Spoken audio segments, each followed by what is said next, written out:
ಸ್ನೇಹಿತರೆ, ಈ ಗಿರಿ ಪ್ರದಕ್ಷಿಣೆನ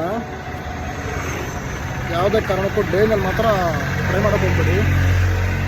ಮಾಡೋಂಗಿದ್ರೆ early morning 5:30ಗೆ temple open ಆಗುತ್ತೆ. ಟೆಂಪಲಲ್ಲಿ ನೀವು ಬೇಗ 3:30-4 ಗಂಟೆಗೆ ನೀವು ಟೆಂಪಲ್ ಹತ್ರ ಹೋದರೆ 5:30 ಓಪನ್ ಆಗುತ್ತೆ. ಯಾಕಂದರೆ ಕ್ಯೂ ಸ್ಟಾರ್ಟ್ ಆಗುತ್ತೆ. 2:30-3 ಗಂಟೆಗೆ ಕ್ಯೂ ಸ್ಟಾರ್ಟ್ ಆಗುತ್ತೆ. ಬೇಗ 3:30 ಹಂಗೆ ಹೋದರೆ ಸ್ವಲ್ಪ ಹತ್ರ ನಿಲ್ಬೋದು ಟೆಂಪಲ್ಗೆ ಕ್ಯೂನಲ್ಲಿ.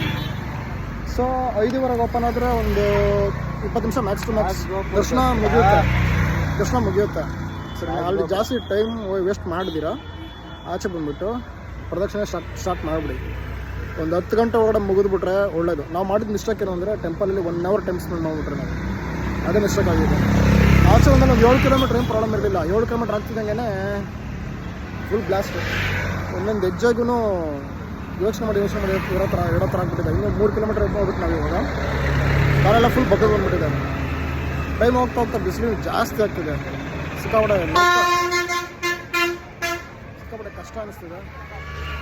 ಅದೇ ಅರ್ಲಿ ಮಾರ್ನಿಂಗ್ ಮಾಡೋದು ಒಳ್ಳೆಯದು. 5:30 ಟೆಂಪಲ್ ಓಪನ್ ಆದರೆ 20 ನಿಮಿಷದಲ್ಲಿ ದರ್ಶನ ಮುಗಿಸ್ಕೊಂಡು ನೀವು 3:30 ಹೋದರೆ ಬೇಗ ಮುಗಿಯುತ್ತೆ. ಮುಗಿಸ್ಕೊಂಡು ಆಚೆ ಬಂದರೆ ಇಮ್ಮಿಡಿಯೇಟ್ ಸ್ಟಾಪ್ ಮಾಡಿಬಿಡಿ. ಟೈಮ್ ಎಲ್ಲೂ ವೇಸ್ಟ್ ಮಾಡೋಕೆ ಹೋಗ್ಬಿಡಿ. ಕುತ್ಕೊಳ್ಳೋದು ಜಾಸ್ತಿ ಟೈಮ್ ವೇಸ್ಟ್ ಮಾಡೋದು ಜಾಸ್ತಿ ಮಾಡೋಕೆ ಹೋಗ್ಬಿಡಿ.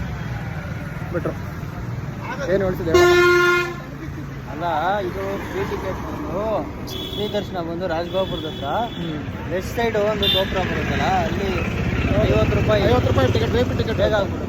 50 ರೂಪಾಯಿ ವಿ ಪಿ ಟಿಕೆಟ್ ಬೇಗ ಆಗುತ್ತೆ. ಬಟ್ ಬೇಗ ಹೋಗಬೇಕು. ಅಲ್ಲೂ ಕ್ಯೂ ಇರುತ್ತೆ. ಆ್ಯಕ್ಚುಲಿ ಹೇಳ್ಬೇಕಂದ್ರೆ 4 ಗಂಟೆ ಒಳಗಡೆ ಹೋದರೆ ಅಲ್ಲಿ 3:30 ಹೋದರೆ ಸ್ವಲ್ಪ ಹತ್ರ ನಿಂತ್ಕೊಂತೀರ. ಸೊ ಅದು ಬೇಗ ಮುಗಿಯುತ್ತೆ. ಟ್ರೈ ಮಾಡಿ.